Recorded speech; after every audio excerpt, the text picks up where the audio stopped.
Joining me from the United States of America is White House's former special envoy to the Middle East, Jason Greenblatt. Thank you so much for joining us on this show, Jason. Let's begin with the larger picture on where is this entire crisis headed?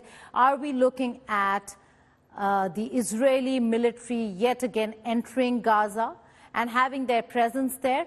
Or will we be seeing not just decimation of Hamas, but also acknowledgement and realization that there needs to be a solution to this entire crisis with the two-state solution?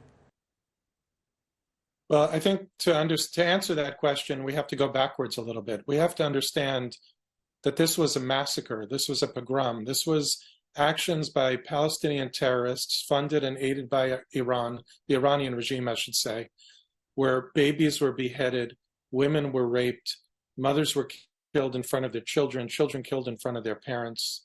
So I think the fundamental question is, how does Israel defend itself? Has Israel been left with no choice after all these years to recognize that Hamas's charter, which calls for the destruction of the state of Israel, have they no choice but to finally say, we can no longer tolerate this? 1,000 or 1,200 of our citizens were murdered in cold blood, and we're going to have to uproot Hamas once and for all. To talk about the two-state solution at this point in time is meaningless. Even if this didn't happen, we always had the issue that the Palestinian leadership is divided between two sides. One is the Palestinian leadership in Ramallah, weak, corrupt, not particularly cared for or liked by its population, and the terrorists, Hamas and Palestinian Islamic Jihad in Gaza. The suggestion that any form of peace could be discussed at this point, I think, misses the point. Right, Jason, but also the United States of America has been really working very hard to normalize relations between Israel and the other Arab nations. We've had the Abraham Accords, we were looking at a Saudi-Israel peace deal, but with this attack, where do you see these peace accords go? Where do you see the normalization of ties between Israel and the Arab world? I think over time, first of all, I think the Abraham Accords countries that have signed the peace agreement will remain in the accords. There might be a cooling off period. Perhaps travel will slow down. I hope business doesn't slow down. It might, but I don't see it disappearing. As far as the future, which is really your question, I believe in it. I'm optimistic. You know, you can't be in the business that I was in, which is diplomacy, without being an optimist. I don't think it's going to happen today, but the reason, or in the coming weeks or months, but I think the reason I'm optimistic is that these countries realize that they are also in the line of fire of the Iranian regime. Hamas is just as much an enemy of Israel as it is Saudi Arabia, as it is the United Arab Emirates and other countries in the region. Hamas is an enemy of the United States of America. So is the Iranian regime. So are the Houthi terrorists, Hezbollah. These are all terror groups who want to undermine safety and security in the region. The region understands that, and I think ultimately we will achieve more peace accords over time. Right. Also, Jason, there is a lot of support coming in for Israel when it comes to military equipments, be it the United States of America, or for that matter, the UK. But there's also a point of view from various other quarters and countries who, by the way, all of them have come out and condemned the attack unequivocally. But there are certain major players in European countries who, after the GCC meeting, have said that they do not want to stop aid to the Palestinians, that the Gaza Strip should still be getting aid. What's your take on the situation that stands as of today, where there are countries who want to continue supporting aid, supporting and providing humanitarian aid to Palestinians? It's a very difficult question. Nobody wants Palestinians who are seeking peace or ordinary lives, Palestinians who don't support Hamas. Nobody wants to see them suffer. If my own view, and I'm not in government anymore, but my own view would be if we could figure out a way to get aid to the people who are suffering, who don't support terrorism, and make sure that that aid is not misused, as it always has been by Hamas, to attack Israel, I would support that. But these are extraordinarily complicated questions and difficult to implement.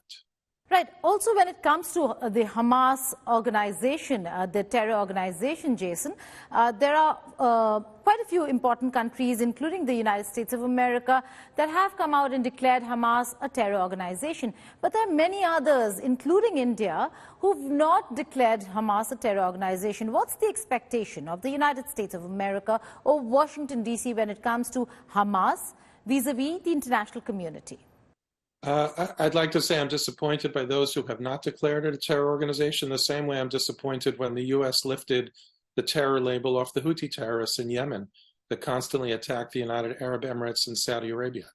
I think people are either naive or they're using politics or they're afraid. But the events of last weekend, where Hamas went in and committed those barbaric attacks and atrocities against civilians, Israeli Jewish civilians, for nothing more than they're Jews, dragging them out of their bed. We haven't seen this kind of carnage since the time of the Holocaust. Any country that doesn't recognize that Hamas is a terror organization, shame on them. The same with Hezbollah, the same with the Houthis. They're nothing more than what ISIS is, or what some in the region call Daesh. Finally, Jason, before I let you go, what's the way forward when it comes to a lasting solution between Israel and Palestine? We do know that Israel, including the United States of America, are quite determined to take out, to decimate Hamas, to ensure that there is no repeat of the kind of attack that we saw on the 7th of October. But there has to be a forward movement from here on. A lot of civilian lives would be lost. So what's the way forward?